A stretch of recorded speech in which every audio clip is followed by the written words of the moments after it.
Hi, this is Adam Ballinger. We've been working on some of our biomechanics for yoga asana, some of our kinesiology and biomechanics, and we've been talking a little bit about the knee and the hip for pigeon pose. We have part of the leg of somebody who did pigeon incorrectly and their leg fell off. I'm just kidding. But we do have a leg here. And what I'm trying to show you a little bit is the stretch. In this pose, most of our stretch is going to be in the piriformis, this muscle right here. And the stretch that we do on the piriformis begins as soon as we start flexing the hip joint. As we flex this and the femur goes up, this is going to get pulled back. This part is going to get pulled back and down and pulled away from its origin of the muscle. If we take this and we press the sit bones back and broad, we'll be moving the origin away from the insertion on that piriformis muscle. So we move the thigh bone, and then we can also move the pelvis, or the ilium and the sacrum. Piriformis comes up and attaches to the sacrum. So as we move the sacrum, we'll stretch the piriformis muscle. The downside is most of the time that we go to stretch that, we're doing it by starting all the way up at the foot. As you take that foot and leg and you fling it forward into pigeon pose, this femoral head, the femur head, usually it's set just like this. As this thing rotates, you are turning that femur head a ton. If you've fallen into the habit of having the knee very open, or the foot and shin very far forward, that adds to your leverage. This becomes like a huge lever to turn at the femur head.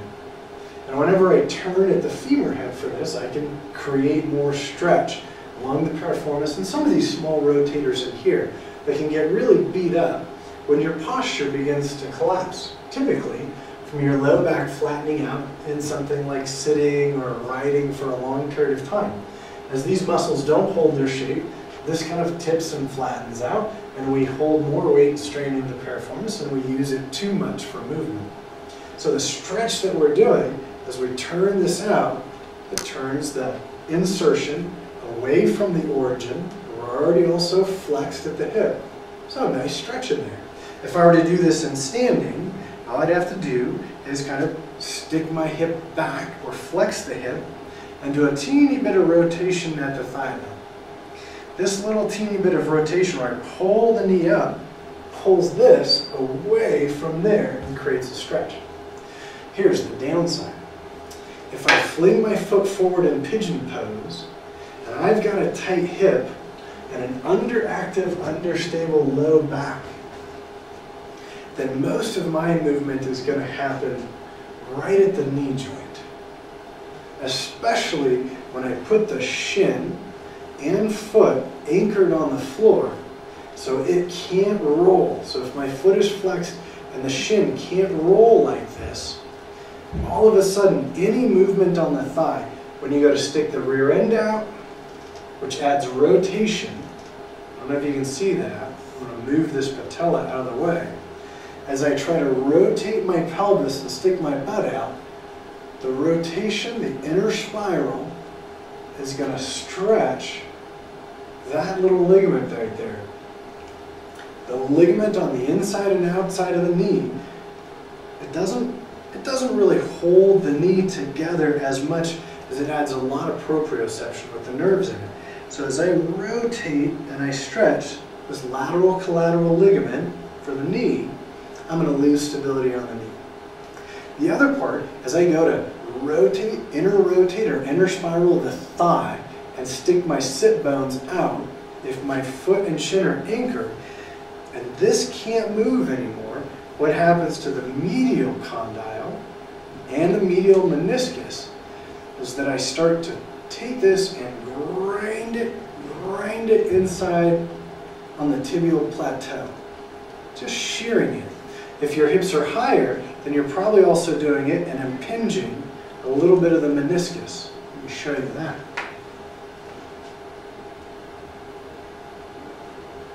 So here we have this, I am not entirely positive, but I believe medial meniscus.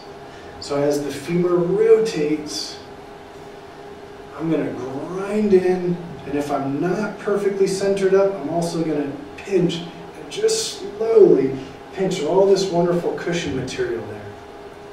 So having the shin parallel allows, or doesn't allow, I should say, doesn't allow for as much adjustment at the knee to accommodate the movement you're trying to force at the hip. Having the knee a little bit higher, just like that, allows you to turn the entire leg to get the stretch here. So it doesn't really matter if your shin is up here to get movement here. To be able to keep the foot down and inner rotate the leg more, the entire leg, not just the femur. Remember, if the shin is planted on the floor, it can't move. Yeah, very tough on that.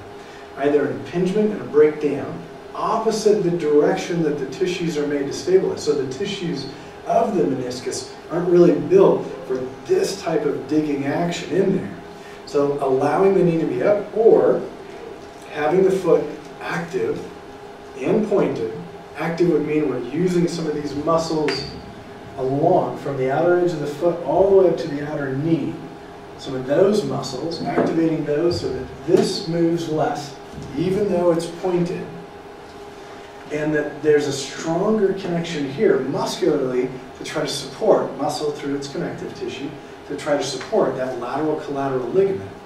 And then, if I'm going to move up here, don't try to twist the femur so much, because even when this could move, that twisting of the femur, you got to understand, the lower leg is in this plane, the femur is moving in this plane.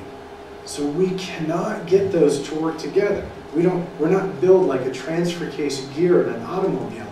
So if we try to move this direction, we just can't accommodate it. What I can do though, is I can take the hips up and roll towards the side and the front of the shin, even if this is bent. Probably easier to manage there. And then instead of twisting the femur so much, tip the pelvis.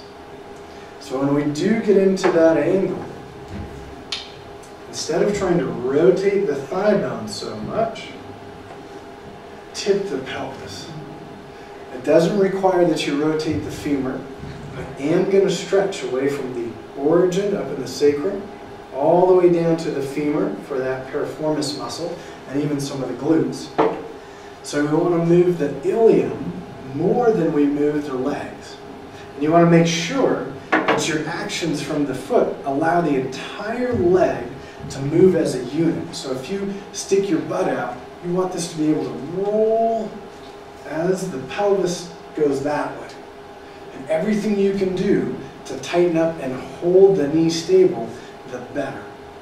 Yeah. So pigeon pose can be great for the hips, but it can be tragic for the knees. And by the time you've begun to wear this stuff out, it's probably going to be too late to ever get it back to where it was when you first started. That yoga student who has very well developed knees, say somebody like a cyclist, and probably really tight hips up there, that knee development, that strong muscular knee development, and in the connective tissue too, is going to make this pose feel like there's no damage at the knee and there's a ton of stretch at the hip. And that might make it safe for them to do for the rest of their life. But if they ever stop developing all those muscles, let's say they stop bike riding or running or whatever it is that they've done to build up such knee stability, as soon as that begins, that stability deteriorates, and we've been stretching in long-held stretch formats where the muscle can relax and the connective tissue can finally start to really release, even that really well-developed knee, given a number of years of practice, can become hyper-lax and can start to get some of these shearing directions.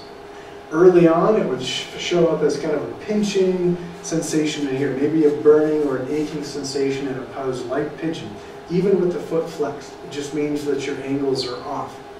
So, as soon as you start to feel that, you know that you're in that track. If you ever feel like an overstretching on the outer edge of the knee, then you're definitely doing that. Those sensations are much less likely to outweigh a strong stretch up in the hip. So most of the time your mind will go to the hip while this is getting out of place. So even if you don't feel those, remember, watch the angles. And if you're gonna do that hip stretch, make sure that the femur, the shin, and the foot move all at the same time. Don't get something where you anchor the shin and then start moving the femur around. If you do that, most of the movement has to travel through the knee before it gets to the hip. Allow the shin to rotate, or do it in standing, or do it in a different position. And over time, begin to build